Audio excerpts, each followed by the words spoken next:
the roommates. But I also want it to be clear that with the FBI investigation, this isn't CSI or Law and Order. They're not going to be looking for forensic evidence. They're talking to people. They're interviewing them. Then they deliver that information to the Senate to bring us back to where we are, which is the Senate advice and consent. That shouldn't be the only thing that there is, because they should look into Mark Judge's Safeway records, where Dr. Ford says that she saw him when he worked at a Safeway. They should look into the house, try to figure out where this house was, what it was, see if it hasn't been renovated, if they can match it up to Dr. Ford's description. Oh, my God, Dan. But these are the ways that Seriously? an FBI investigation would ordinarily work. House. I mean, she doesn't know where it happened. That's the problem, is the FBI is going to figure out the story she is unable to tell? Yes. No, that's not its job. Let me explain. That's not its job. Yes, it is. No, in fact, isn't. It's very much when a victim comes forward, the victim is not responsible to provide the corroboration. Well, it would be great if she could at least give a year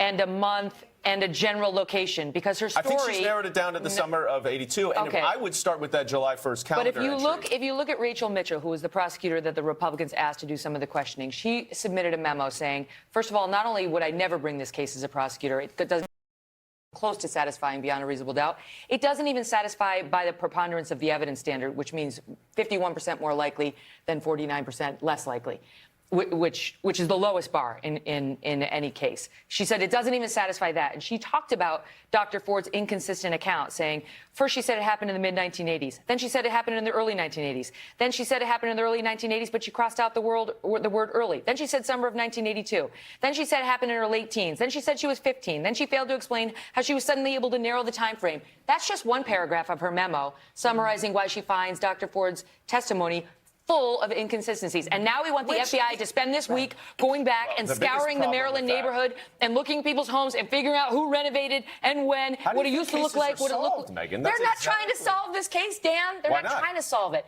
because it's not a criminal investigation.